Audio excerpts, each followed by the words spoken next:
I can see a large crowd off in the distance. Okay, as far as we can see protesters in the middle of William Street, some of them running to the crowd right now. This is all in the last 10-15 minutes for much of the evening, and we've been out here for several hours. For much of the evening, what we saw was large groups of people standing, many of them chanting, many of them singing. They stood right by the highway, right at that state police barricade. And right before we went on the air at 11 o'clock, we started to notice that state police had brought that barricade line up closer to Ivan Allen Jr. Boulevard, away from the highway. People were getting pushed back, and now it would appear there must be a barricade on the other side, because now we've got protesters coming back this way. You know, Kim, looking at his medical records, you'd think this doctor has a squeaky clean past tonight. He is being linked to dozens of deaths. In fact, federal agents earlier tonight came to his Jonesboro office tonight.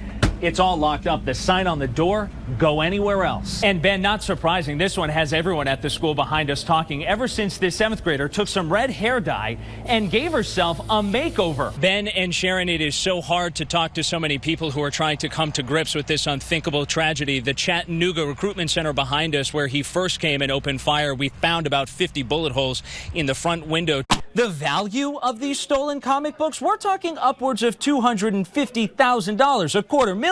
So just how did this guy get inside the home? It's a little unconventional, but it's something you might need to pay attention to. He crawled right through the doggy door. And Ben, good evening to you. It's sites like these, they tend to look like war zones. In fact, you can even see the black billowing smoke. And Sharon, so many of us do it. You pick up your cell phone. All it takes is a single click. You can find a date. It came just a few feet, actually, from hitting the home behind us. And the damage here is really astounding when you think about it. Howdy, Adam. Howdy, Scott. How are you tonight? If you thought traffic was bad on the connector, just imagine what it was like when everybody started to slow down a little bit because they look to the side and they see, what? A guy riding a horse? We understand that some people you talk to are still scratching their heads about Valentine's. I think I'm one of them that's still scratching his head. It almost looks like a war zone out here, doesn't it? Experts say it's sites like this that are becoming far too common all around the world. And among the officers here training in Alabama, there was one from Belgium who says what he saw today, he has never seen before. 3, 2, 1. In rural Alabama, it was training ground for the fight against ISIS. It isn't if it's going to happen, it's when is it going to happen? That's the bottom line. As terrorists struck Brussels early Tuesday. So this is TATP and this is HMTD. So TATP is an improvised explosive. We were with Ryan Morris and his team as they were gearing up for critical training. We're doing out-of-the-box thinking. Tonight's lesson, explosives, how to detect them and how to defuse them. Ultimately, explosives are the same all around the world, and the threat is there. It's very real. What happened today, I was expecting this. Among the officers training, we met Joris Kirchhoff, a Belgian security official working in the U.S. as his home country came under siege. I've been on the phone all day by WhatsApp, by FaceTime with people. I received my first message this local time, 4 o'clock this morning. In a bizarre twist, Kirchhoff says he himself has had a personal run-in with the only terror suspect to have survived the deadly massacre in Paris, where 130 were killed. Analysts believe Salah Abdeslam's arrest just last week played a role in today's triple bombings. I found his name back in my book, which is more than 10 years old. Today was not the end. I think it's the beginning. I'm afraid it's the beginning of something huge. How can we defend ourselves? We try to do training like this. It is training unique to Alabama, now reaching officers right here in Atlanta and around the world. I'm Adam Harding, CBS 46 News, Night Team. It was on this tiny bridge, over this little creek, in the small town of Cleveland, Shannon Hamilton lost his whole world. His daughter Cecily killed in a crash a month ago tomorrow. Just a fearless kid that loved to laugh, loved to dance, and loved to have a good time.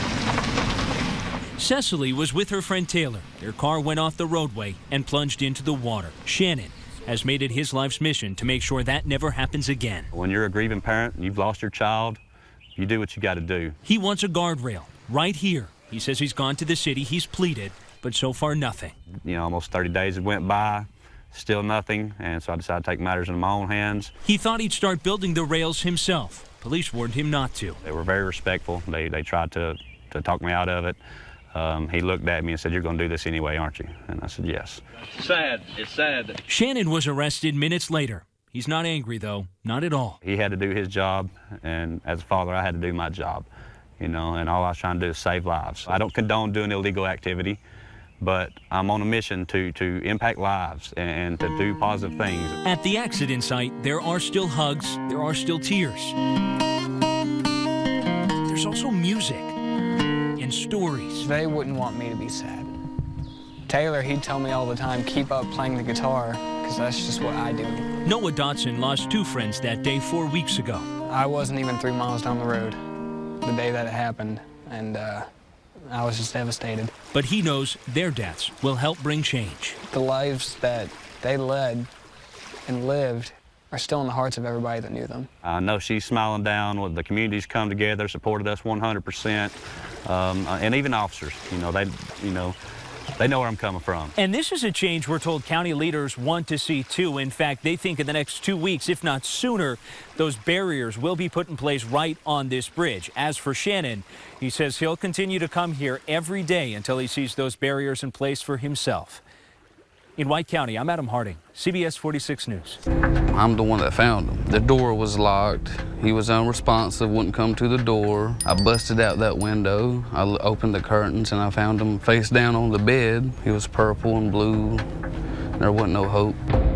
When I saw her, she wasn't herself. He told me that my dad was dead. I just dropped the phone and hollered for my mom. Oh my God, he's gone. There is one man, these 3 families say, links them all together.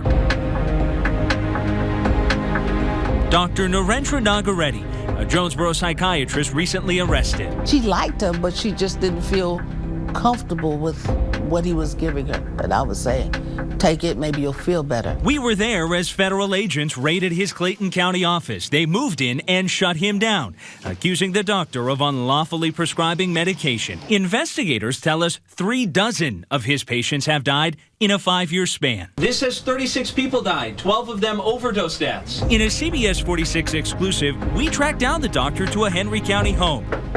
A grand jury could soon hear his case. Right now, he is only facing 1 felony charge. Were you running a pill mill?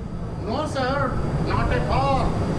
So why can't you explain that to me then? Let me talk to my lawyer, sir. His lawyer hasn't agreed to talk to me. The doctor tried hiding behind his door. I'll explain to you, sir. I'm an honest man.